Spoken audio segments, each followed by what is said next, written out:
a Chinese official was asked a question. What do you foresee? Do you see yourselves suffering because of the sanctions that are being put forth by the United States of America? And he said, not in so many words, that we are 5,000-year-old civilization.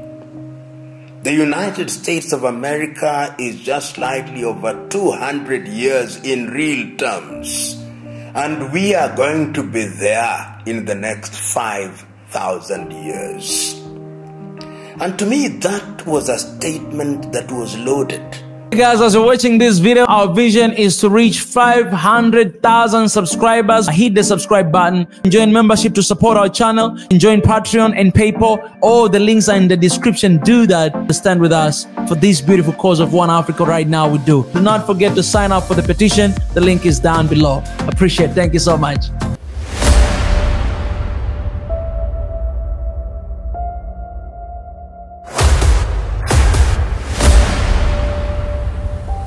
This is the journey to One Africa.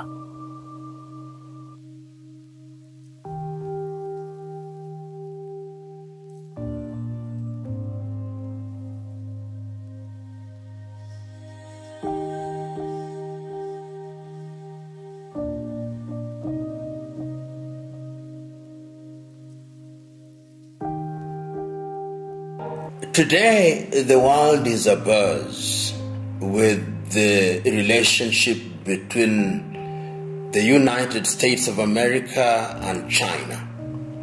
And recently I listened to a conversation which a Chinese official was asked a question. What do you foresee? Do you see yourselves suffering because of the sanctions that are being put forth by the United States of America? And he said, not in so many words, that we are 5,000-year-old civilization. The United States of America is just slightly over 200 years in real terms. And we are going to be there in the next 5,000 years. And to me, that was a statement that was loaded.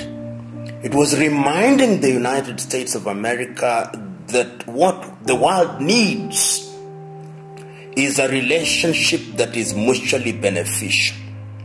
That what the world needs is not competition but collaboration. During our own lifetime, in the last 30 years, China has risen to be the second largest economy in the world. And remember that we are dealing with a country with a population of 1.4 billion, so that its own domestic market is possibly 4 times the market of the United States of America.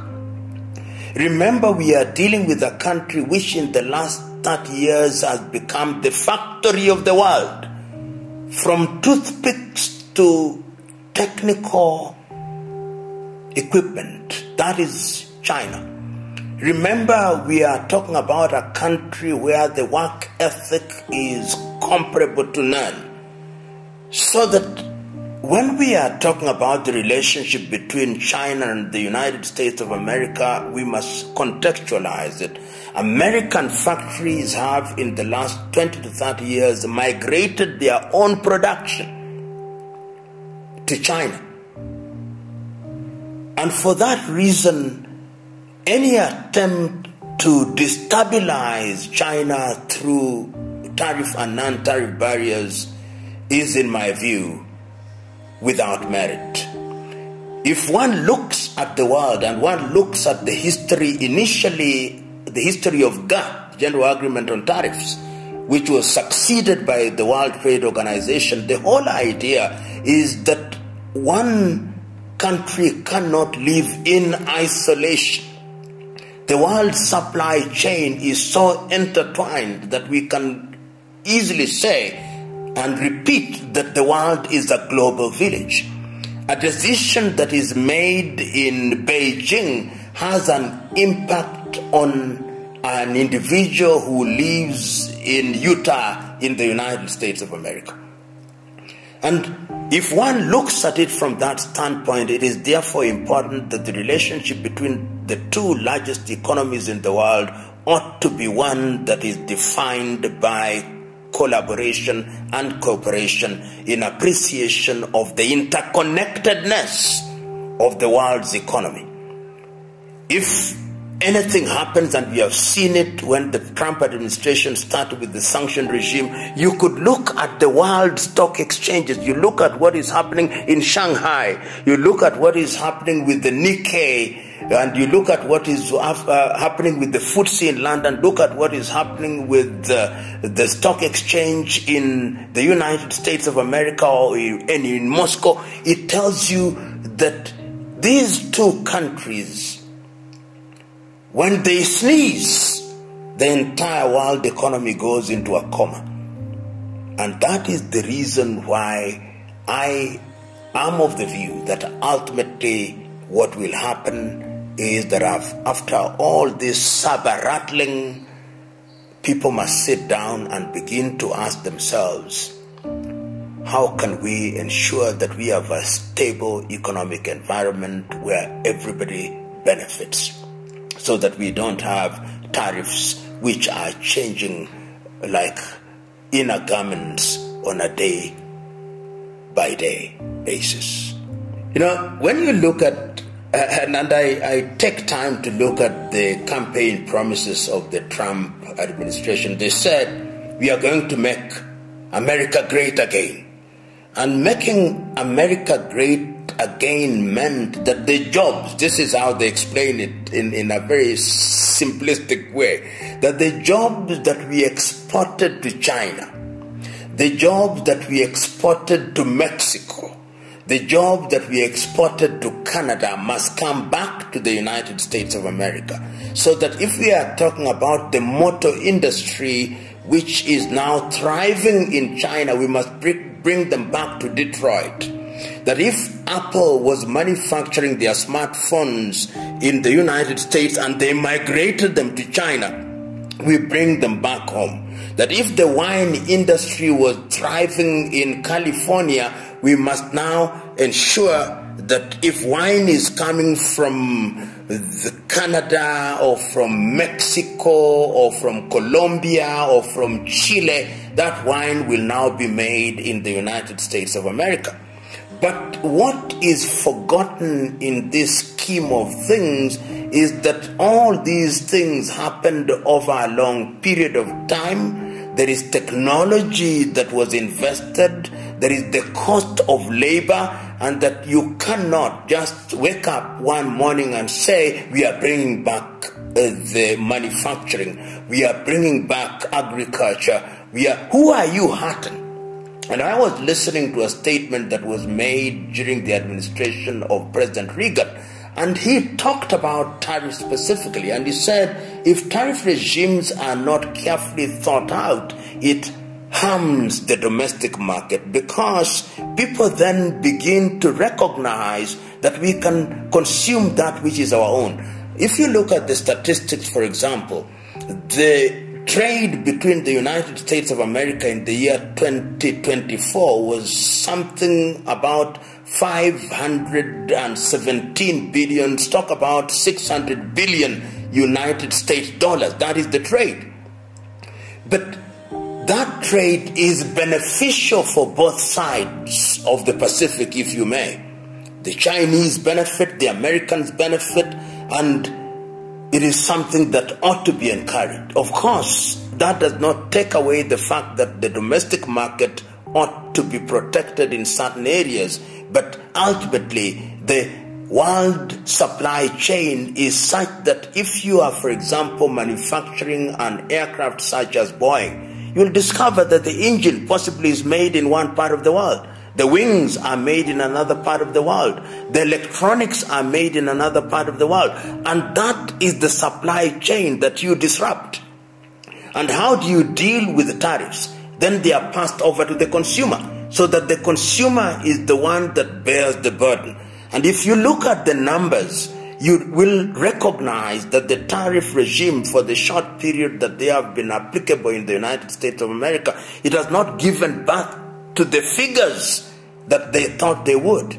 So the wisdom of the occasion demands that even if countries want to impose tariffs, they ought to be negotiated, and negotiated on the basis that tariffs can only harm if they are not properly regulated, and the ultimate target is the consumer, because that consumer is the one that you want to protect in the ultimate. But see the reaction of China and of Canada and of Mexico and of even the European Union. They are saying, we can retaliate, but we want to negotiate, because the stability of the world market requires that there is negotiation.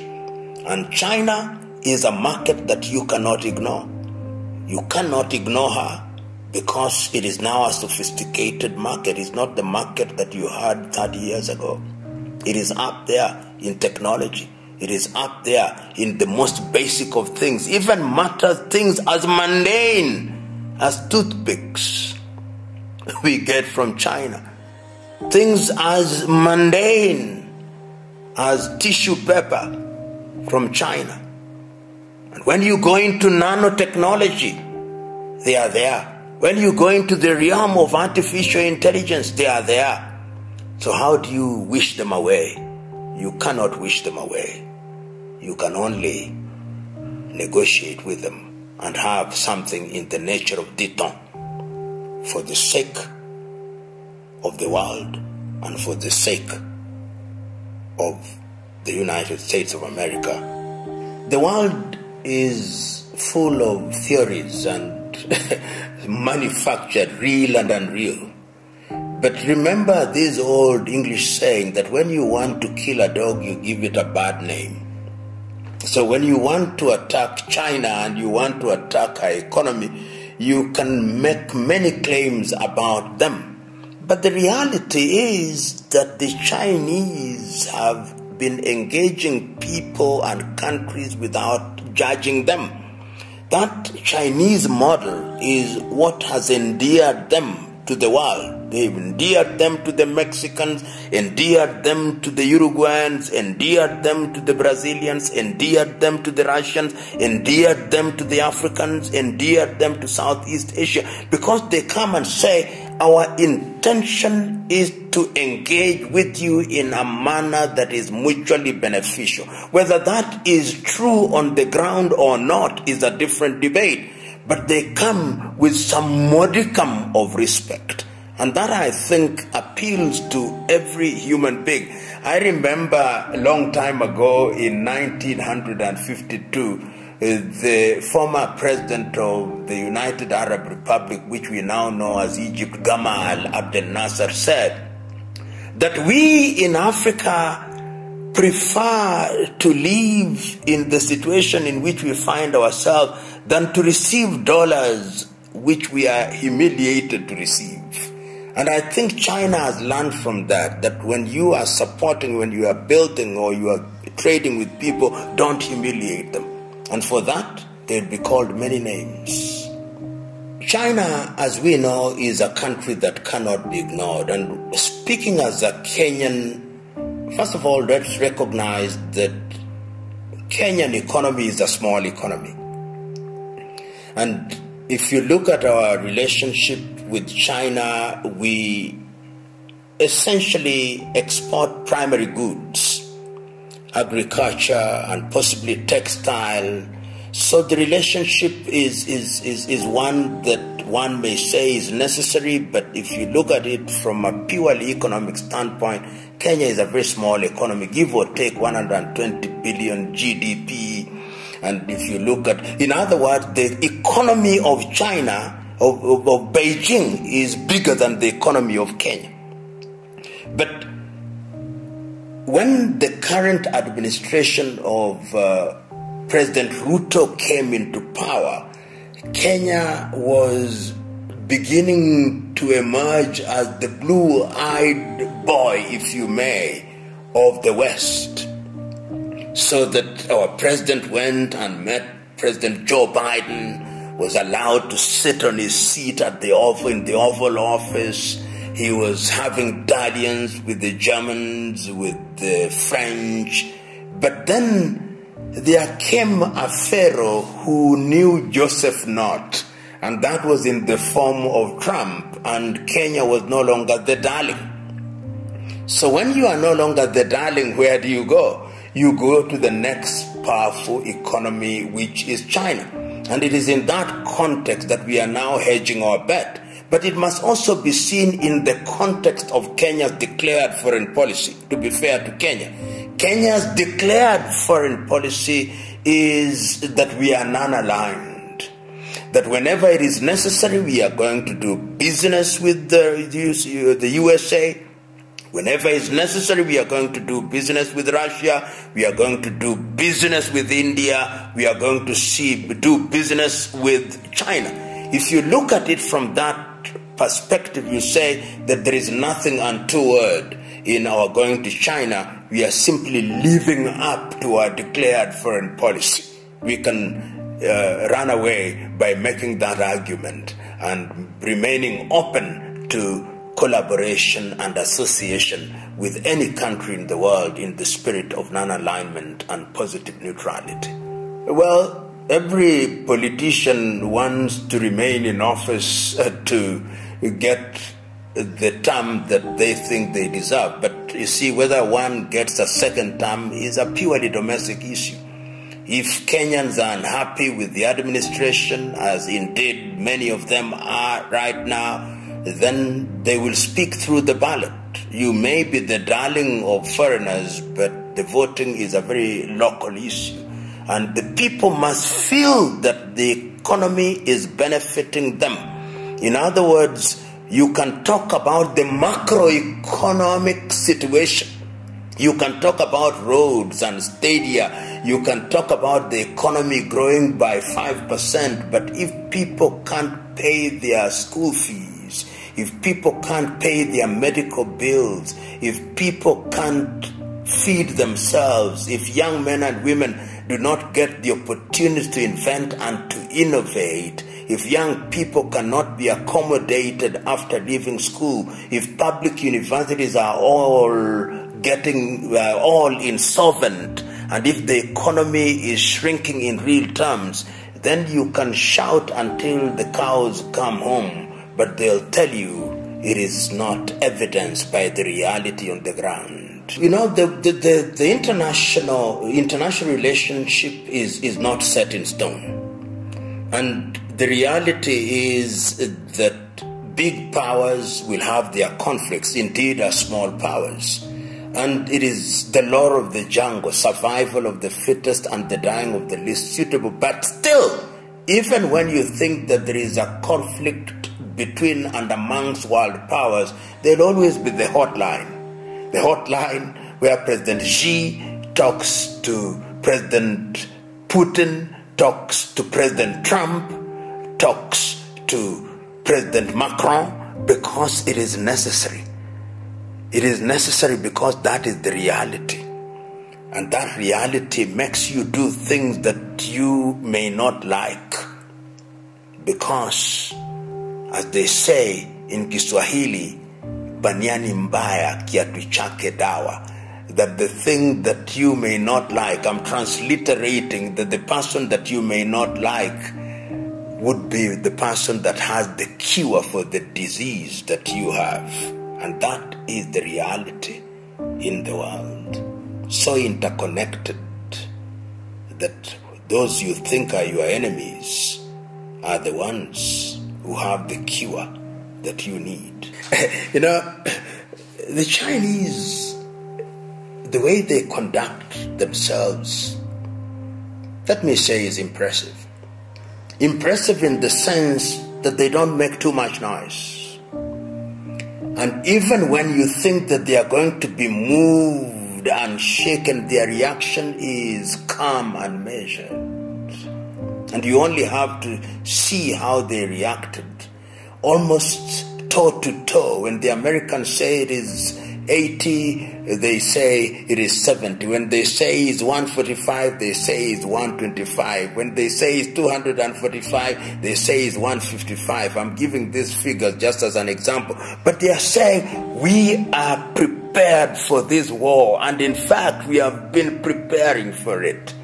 And whenever I've seen the Chinese Politburo meet, drawn from different parts of the world, their planning is how they are going to deal with the world for the next 100 years. In other words, they have looked at all these possibilities. They have built and constructed scenarios. So I would not be surprised that this kind of scenario is one that has been enacted and reenacted in China many times, and that they can predict what is going to give back to. That is how deep they are. That is why that Chinese was telling the American, the interviewer, we have been here for 5,000 years. Many have tried to conquer us and to dominate us, but here we are. We never go away. As to whether you will be around in 200 years is a matter of debate, he was saying, not in so many words. I think the president is irritating many, and if there was any doubt, you've seen the young people that have been demonstrating in the streets of the United States of America. At one time, I think there were demonstrations in over 1,000 cities in the United States of America. Of course, the president himself came and said that there will be some pain before gain. But people don't want to endure the pain. You said you'd make America great again. We want to see America great again. So I think that this is also a moment for reflection on the part of the Trump administration, so that if they were to step back and to ask themselves, do we want to make so many enemies? Do we want to be at daggers drawn with Canada, at daggers drawn with the European Union, at daggers drawn with India, at daggers drawn with China, daggers drawn with Mexico? Why are we expending our energy in this manner? Could this be negotiated behind the cameras so that what the world sees is the product of our negotiation rather than the ugly system that is being played in the open? As one said, when you eat the sausage, you don't want to see the pig from which it came from. You just want the sausage. Nowadays you have beef sausage and chicken sausage, but you don't want to see the pig being slaughtered. You just want the sausage. A number of things. Once again, this is an issue that does not lend itself to easy answers. But remember that there is an attempt by the Global South, led by China and Russia under BRICS, to recreate the international economic order. And that international economic order is saying that really we ought to relate very differently. We want to strengthen the Global South. Number one, we have a bigger population. Number two, our economies are growing and our population is young. We have to de-dollarize. And that is a debate that is going on. Remember, the fiat currency that was introduced, the dollarization of international economy from the 1970s, has made the dollar an anchor currency for a long time, the petrodollar in those early days. The BRICS are saying we've got to begin de-dollarizing. And in the next 5 years, I wouldn't be surprised if the international economic environment is no longer dollar dependent. And if that happens, the United States of America is going to have to rethink in many ways. Number two, I see that the United States of America is going to recognize that the international economic relationship is of such an intertwined and interconnected character that it is collaboration rather than competition that is necessary for the benefit of the rest of the world. Number three, even within the continent of Africa, with initiatives such as Africa Agenda 2063 and Africa Continental Free Trade Area, when Africa begins to trade within herself, to increase intra-African trade from the current 20-35% to 80%, then the African market will be so big that you don't need to export tea to the United States of America. Let us take Kenya, for example. If you look at what Kenya exported to the United States of America, it was in 2024, it was about 740 million United States dollars, million, which is about 95 billion Kenyan shilling. Those products, which are textile products, macadamia, could be sold within the continent of Africa so that you don't have to sell them to the United States of America. One of the things that now defines trade, for example, between Africa and the United States of America is Africa Growth Opportunities Act, AGOA. And if you look at the products under AGOA, they were essentially apparels, trousers and clothes made in Lesotho, made in Kenya and in the export processing zone. But if Africa begins to trade within herself and looks to Asia and Europe as the market and Latin America, then you'll discover that the United States of America is a market that can easily be ignored. So if we realize that, and every other participant, and this was the basis on which the World Trade Organization, WTO, was brought about, that all these conflicts, whether tariff or non-tariff, are mediated in an environment that ensures that everybody benefits one way or the other. And I think that this particular situation is a storm in a cup of tea, that ultimately sobriety will come back, and when it comes back, the world economic order will be redefined, and that redefinition will see people collaborating a lot more. You can never say never. Remember that the One China policy is a policy that has been accepted by most of the world, so that most countries have their embassies in Beijing and recognize the One China policy. Remember that from the Chinese perspective, Taiwan is a renegade province, and they have said that they would love to have them come back peaceably, but if necessary, they have always left the option to reclaim it by force. So when you see the Chinese flexing the muscle, he's telling the Taiwanese, if we want, we can take you. But I think the appetite over the years has always been to look at ways and means of bringing them back and to have special administration. If you look at what is happening in Hong Kong or in Macau, that I think is the intention of the Chinese.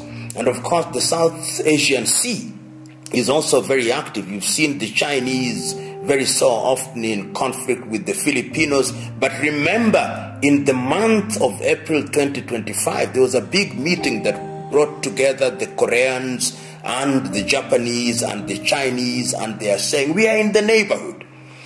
It's better for us to work together rather than to look to the United States of America as the guarantor for peace. Who knows whether that is going to gain traction? Who knows whether in the next 10 years there may be an administration in Taiwan that may say, we retain our autonomy, but we go back to the mothership, which is the administration in Beijing. Never say never. But I don't think that anybody wants a murky, dirty war. But history is full of surprises. So you never say never. You see, the economic war, particularly the tariff war, is having an immediate impact on some economies. I was listening to some of the traders in Lesotho, for example. Lesotho has an entire, if you may, segment of the society that depends on stitching apparels, which are then exported to the United States of America, and they employ people in the thousands. If there are tariffs that are imposed on those apparels, it means that people are going to lose jobs. And because you are talking about economies that are small, economies that are not industrial, then many will lose jobs. If you are talking about tariffs on agricultural products, you are talking about cocoa, or you are talking about tea or coffee, and you impose tariffs, it means that the farmer in Kenya, the farmer in Ethiopia, the farmer in Uganda is going to suffer, the farmer in Liberia, the farmer in Sierra Leone. So in the short to medium term, the impact of the trade war on small African economies can be devastating. And that is why one must look to a regime that is going to liberate African economies from the practice of exporting raw materials, whether those are agricultural products or the minerals which are exported in the form of ore. And we must also create a market. You know, you travel to Africa and you find that an African country has imported coffee, instant coffee from Switzerland.